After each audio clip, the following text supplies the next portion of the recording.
Hi, Chris. Hello. Hey, Chris, how are you doing? I'm here with Kristian Fosh, who's currently doing this Kickstarter campaign for Jason the Greek. So, Chris, tell us a bit about the game. I'd love to. Hi, like I say, I'm Chris Fosh. The game is Jason the Greek. Currently kickstarting, but basically it's a point-and-click adventure taking the idea of Jason and the Argonauts, but with the personality and style of the Captain Kirk and crew from the Enterprise. So it's a kind of a mismatch of two, probably maybe history and stroke future's greatest crew and captains. And it's all very tongue-in-cheek, very fun and silly, and really like a cartoon adventure set in ancient Greece. And it's been a really great fun to make, and I hope people enjoy playing it. So you're doing everything by yourself? Yes, I'm a one-man team. I've been working in the games industry for 12 years on and off. And so I do all the graphic work. Everything you see in play, that's me. And everything you hear is a friend and an ex-colleague of mine called Chris Jolly. But overall, it's a one-man in-house team at the moment, which is really why obviously I'm pushing the Kickstarter thing so much, just so I can get some really good voice acting in, and as well as that, a really good translation team to make sure there's still that humour when we take the game into German, Spanish, French, and maybe forward from there, and of course Greek. That's very ambitious. It is. Yeah.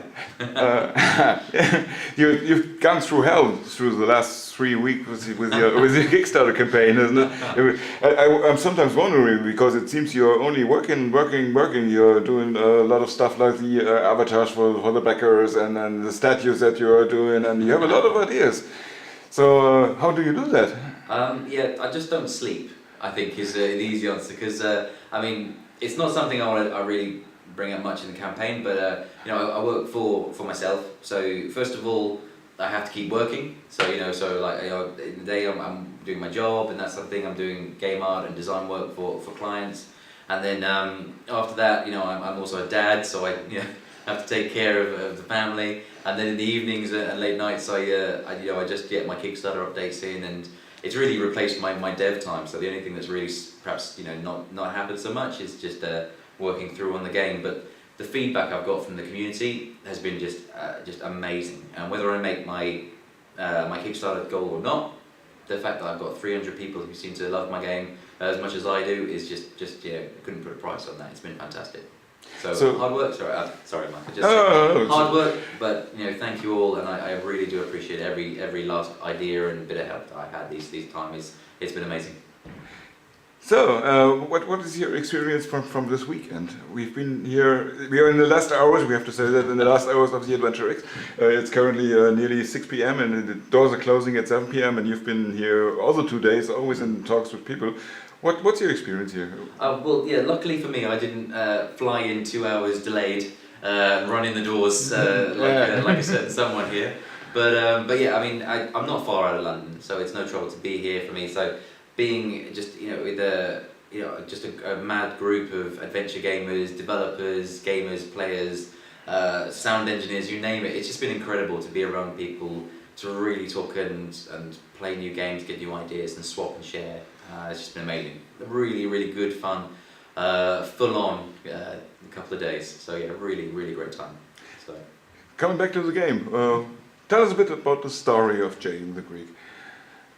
Yeah, so the story of the development side of things was very much that I recently, earlier this year, started up my own company, Dream Fever, and to make games essentially as an indie developer instead of hopefully doing work for other clients all the time for game work.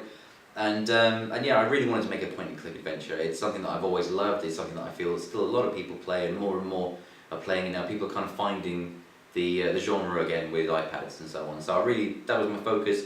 And then finding the story just really came from a couple of my favourite passions. The idea of Greek myths, something I've loved since school, which let's face it, was a while ago for me. And then also Captain Kirk and crew. The fact that they've started redoing these films lately, and that just brought that back, that real love of the whole sort of like the Kirk and just relationships with his crew and that sort of things, and the real fun element of it all. So that really sort of melded together in a story, but it's following the Greek myth, just like I say, with the personality of the futuristic crew. So the story itself is just following along there, but the idea being that you're playing the character of Jason, who's just going to be the wrong guy at the right time. So you will make him the hero. He alone, he will never be the myth without you, which is really why I think people will enjoy playing it. I hope. So what does he have to do? What's his mission? Well, I mean, his overall goal is that should he return to his kingdom with the Golden Fleece as the object of his quest, then he will become king. So that is his goal in overall.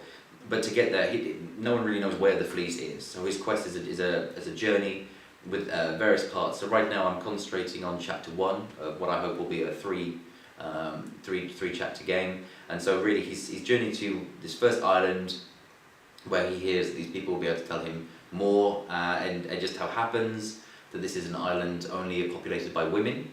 So if you imagine Captain Kirk on a planet of women, then you can kind of see where a lot of the humour and fun is going to come from in this kind of thing. So the fact that these women are all murderers and they kill all men means that this happy-go-lucky captain has just walked into a world of trouble, but he just doesn't know about it yet. So everything around him is soon about to change, but his overall goal, yes, the Golden Fleece. Do you want to make it as a full game at once, or do you want to split it up into some episodes? Or? Yeah, I mean, like I said, I'm certainly ambitious, but I have to be realistic. And I am, like we said, a one-man team. So there's hopefully the Kickstarter money will help support that. But I really only see they're getting me as far as chapter 1. And I'm hoping that with the potential profits and the relationships that I build throughout that first chapter, perhaps with publishers or so on, will mean that I can then fund my way into chapters 2 and 3. So really my goal is 3 chapters, but right now my target is a realistic first chapter. A realistic first chapter. What's your timeline? What do you think? I mean, it's hard to say if you don't know if you get the funding now. Well, because the Kickstarter, it's running well, but it could need a little bit more boost for the last time days. It always could, couldn't it? Yeah, exactly. But I mean, I think it's not reliant on the money. One way or another, I will find a way to make this game. I love this game. It's got to a rough demo already, which is available from jasonthegreek.com. And so it's a case of that I've been making this on late nights and lunchtimes. An AE game will get made by summer 2014, hopefully around the July-August time. I would be promoting that through whatever platform I can, even if it's just personally selling the game at that stage. But if I can get the Kickstarter money, then that game itself will still release probably at the same time, but it'll be so much more professional. Like I say, professional voice acting instead of homemade voice acting, shall we say, and so on like that. So it's really a case of just how good that game will be. But what I would probably do is perhaps take that game, if I make it personally, and take the profits instead and remake that original chapter using that money as professionals. I don't know, but either way, I'm still my target, my heart is set on July-August 2014. So would you like to do it in a full-time job if you get the funding for it? And is it possible?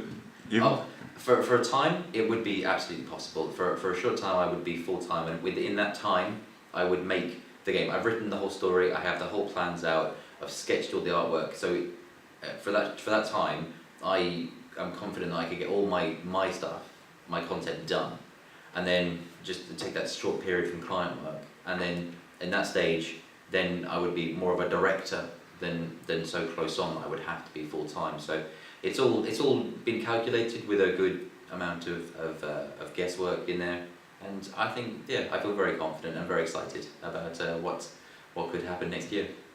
You're not new to the game industry. You already did make games, right? Absolutely. Yeah, I've worked on a large-scale game called RuneScape originally as my first introduction to the games industry, and I do feel that while it's quite an immature game perhaps for a lot of people, it's almost like a point-and-click multiplayer game, such as the movements and so on.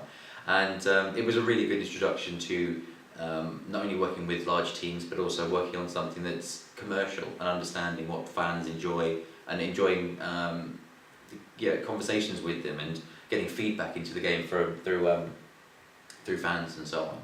So really, I think it's and in that time, I've worked on a lot of games in house, but also a lot of games for myself, small apps, things like that. Stuff that there's been a lot of fun, but this will be my first personal, large scale commercial game, which is why it's been so good to get such positive feedback from people.